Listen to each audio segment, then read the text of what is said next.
What is going on, everybody? Joining me on the program today is a frequent flyer. He is the Smiling Assassin, and he also happens to be the former two-time Eternal MMA Lightweight Champion. He's one of the best pound-for-pound fighters throughout Oceania. His name's David Martinez. David, welcome to the program, my friend. It's always a pleasure to speak with you. Oh, man, it's always a pleasure being on here, brother. All of our interviews, I've never asked you a very fundamental question. It's a very, I'm a bad podcasting host for never asking you this. The Deathsquad, how did it come to be? Well, the Deathsquad, man. So that's the group of fighters that train under Ryan Dunstan, obviously. But it all started back when I think maybe my second fight with Coastal Combat, and we were just going in as a preparing and training as a team. We had about maybe 4 or 5 people on the card, and just as a joke, I started calling us the Dunstan Deathsquad in my posts, and the other guys all jumped on with it with their posts, and it just sort of became a thing from there. And who would have known back then, when I was just calling us the Dunstan Deathsquad, going into just a Coastal Combat fight, that later on we'd be Team of the Year in 2023. Who is the team comprised of today? Well, there's plenty of us now. You got John Fraser, Jake Piper, Jamie Eden, among there, like myself, Sean Gauchi, Oren Palmley, Lonnie Fumahola, and a whole bunch of other people, man. I couldn't name us all. Well, it is really cool to hear that something that started off conceptually has evolved and grown into what it has become, and then, to your point, growing into Team of the Year.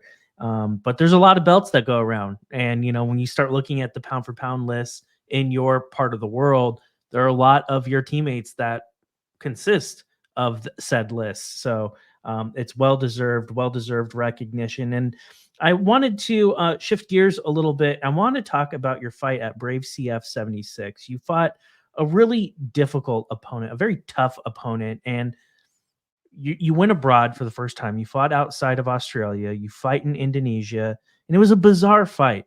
And frankly, an outcome that probably wasn't befitting for what you really deserved.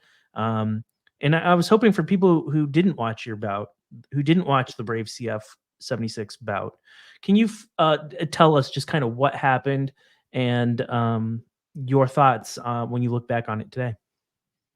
Yeah, man. So going back from the start, maybe I don't know, 3 minutes into the fight or so, I take the guy down, and he quickly wraps up a buggy choke. Then so I'm like, well, I've seen this before in like a jiu-jitsu tournament. I know how to get out of this. You slam your way out of it.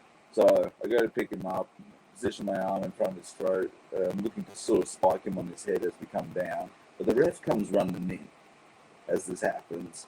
And as soon as we hit the ground, and he's like, oh, no, and separates us. He pulls me out to the center. He takes a point away. I'm like, what's going on? Then he has an argument with the ref outside the cage. So I'm not too sure what was said between that. Now, keep in mind, while all this is happening, he hasn't even sent my opponent to a neutral corner. My opponent's just sitting in his own corner, talking to his coaches. I'm like, okay, fine. Anyway, whatever conversation he has with the ref on the outside, brings me back, puts me back in the buggy choke, allows my opponent to fully cinch it up, probably even tighter than before. But before doing that, he tells me I still can't slam. So he's taken my primary defense away. He's put me back in the choke, and so I'm just left to sort of put my forearm in his face and ride it out. Anyway, so as I'm doing that, my opponent then says, oh, he's asleep. And without checking me, he doesn't pull my arm, doesn't do anything. And the ref just calls the fight.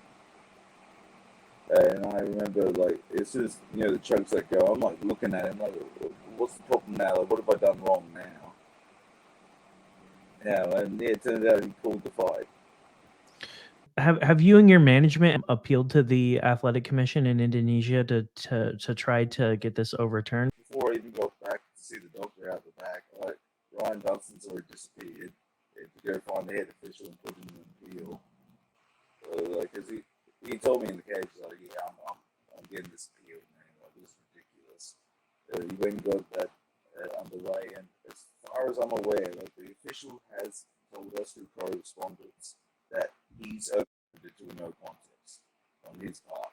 Now, what has to happen between them and, say, Tapology to have that all fixed up so it doesn't reflect on my record? I don't know what has to take. As far as I can tell from the head official's word, he has overturned it to a no contest. Okay, well, that's a much welcome development. And when you kind of like zoom out and you think about that experience, just kind of overall, I know that bout didn't like materialize how you had hoped. And, you go into a situation like that and you plan on that when you train, you look at this guy and you're like, man, I think I know what I need to do in order to beat somebody of this caliber. Eh, But what was like the learning lesson for you, like fighting abroad and just that entire experience and fighting with Brave CF? What was that experience like? And is that something that you would be open to potentially in the future, competing with them again, maybe one day?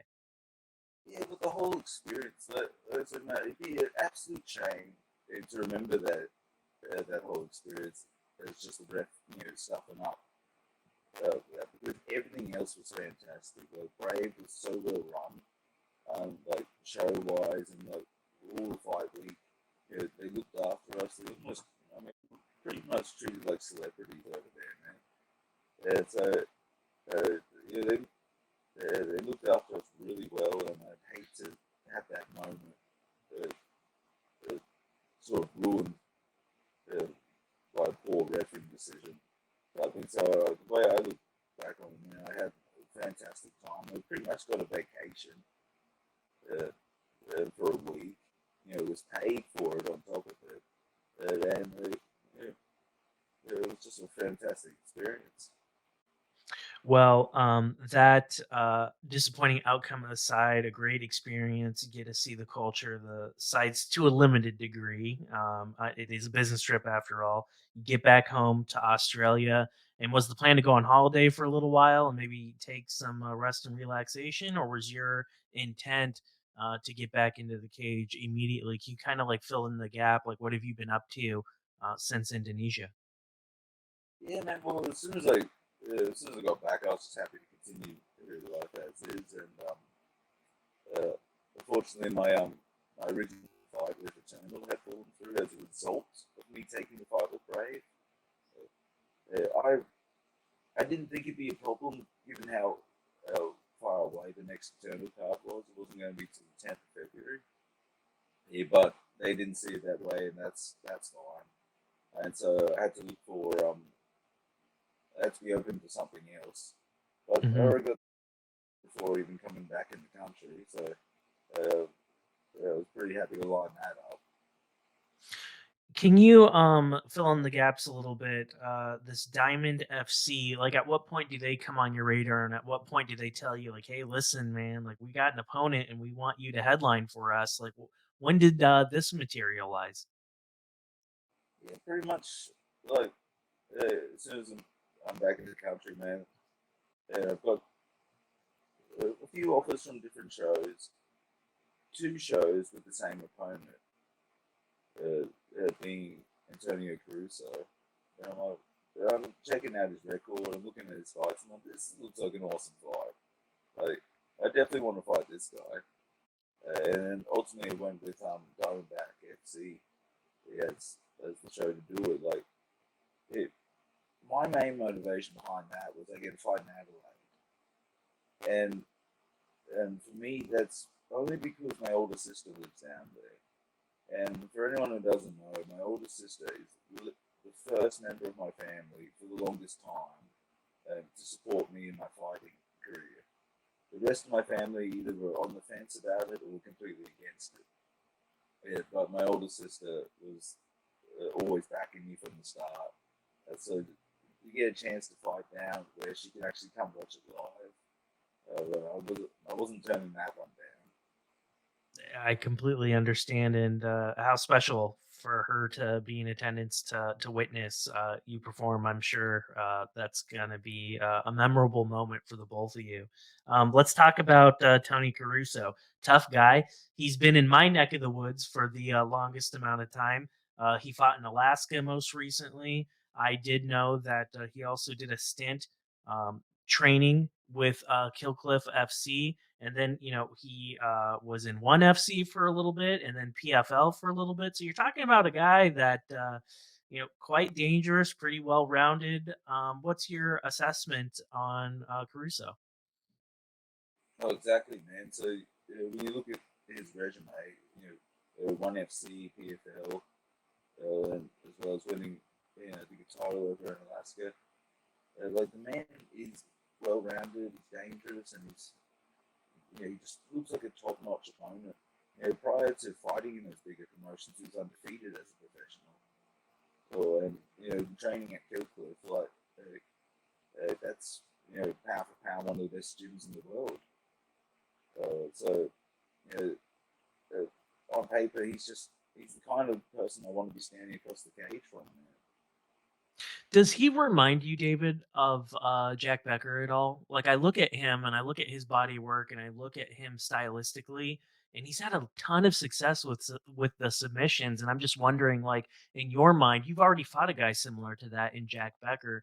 Are you envisioning a similar opponent, or do you see different things between Becker and Caruso? I'm definitely seeing similarities between like my previous two lightweight opponents, being Kieran Dublin and Jack Becker, in the sense that uh, both of those guys, like all three of them, are pretty handy with the striking side of things, but their body of work comes through their grappling. And I mean, you can put me in that same category. But so it works out nicely for me in the sense that I get to prepare almost for a very similar opponent for 3 times in a row. Uh, but yeah, obviously it still presents its challenges in the fact that it's well rounded. The one thing, David, about you though that I've noticed over the years, I've been watching every one of your fights for, I don't know, since I've known you. So for like 2 years, I've been watching every single one of your fights, and your strikings though, it's evolved a lot. And you are the one thing I've noticed is you stay unpredictable on the feet. Like, I think the critique about you in the past was like, oh, he does like 1-2s and then he shoots right away.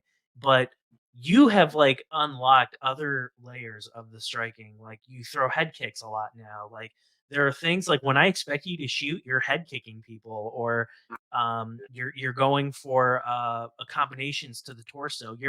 You've evolved as a striker. And do you feel like your evolution as a striker may give you an advantage over somebody like Caruso? I do feel, man, that like, I mean, the evolution of my striking has helped me massively against Joblin, against Becker, and I do believe it will ultimately be the deciding factor against Caruso as well. But like me going out throwing some head kicks up, it is starting to cost my hamstrings a bit. I'm not I've never been the most flexible guy, so yeah, I do have to watch that a little bit. But as for like the development of my striking, man, I really need to give a shout out to my boy Ryan Doyle for all the work that he's put into me in these last couple of years. Like ever since I started working with him, my striking really picked up. And I was just working with him yesterday morning at our new setup, the Vice Training Center, uh, and yeah, man, like all my success stand up wise working with him over the last couple of years. So yeah, thanks Ryan Doyle. Well, I can tell you have been putting in a lot of time in the training room, brushing up on that, and your striking. There's a noticeable improvement between where you were at a couple years ago compared to where I've seen you most recently. I'm like, wow, is this even the same guy Like he's throwing stuff, he's doing things I haven't seen him do before, and I like to see that because I think you're like in your athletic prime right now, and I think like you're very close to like making it to like that next level. And do you feel with a win over Caruso, like that kind of like gives you a ton of options, not only domestically, but also abroad, also with PFL, also potentially with UFC? Do you feel you're close? Yeah, yeah. I mean, a win over someone like Caruso definitely puts me in good stead with all the bigger promotions or if opportunities tend to pop up there. But what I'm interested in the win over Caruso, that creates a very interesting in dynamic on the regional scene in the sense of like you'll have the winner of Harry Webb and Abdullah being the lightweight champion Hex. You've got Whitman Soulkill, the Eternal Lightweight Champion, and you have the Diamondback Lightweight Champion. You have the winner of Josh Togo, Jack Becker. It's becoming a case of like the four kings of Australian lightweight MMA. Do you have a preference on if I could like wave a wand and give you any one of those guys? Do you have a preference on anyone in particular, or are you just kind of like, give me any one of those names, I'm good? To be honest, man, write their names down on a piece of paper, chuck it in a hat, and like, we'll go from there. Like any one of those guys would be a freaking awesome fight. So I don't have any preference, and like any one of those names I just mentioned, being on a freaking fantastic fight.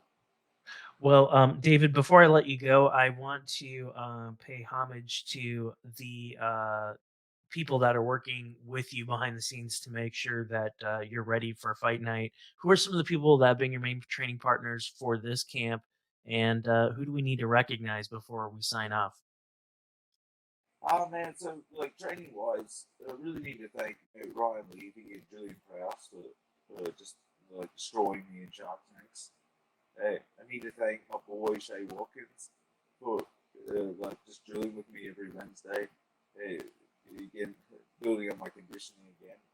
And I need to thank the coaches Ryan Dunstan and Ryan Doyle for putting all the work into me that they do this camp and all the years previously as well. And yeah, uh, uh, that's about it that I can go for training partners. But also, man, want to thank some of like my sponsors that come on board. The Recovery Jungle who recently came on, and like so I go visit them once a week, and it's just really changed. Uh, it's like my training schedule for me. Like I've made that visit to them once a week. Like that's a mandatory thing now. That has changed my life. Going into the cryo chamber, the sauna, the compression set. Like I freaking love visiting those guys.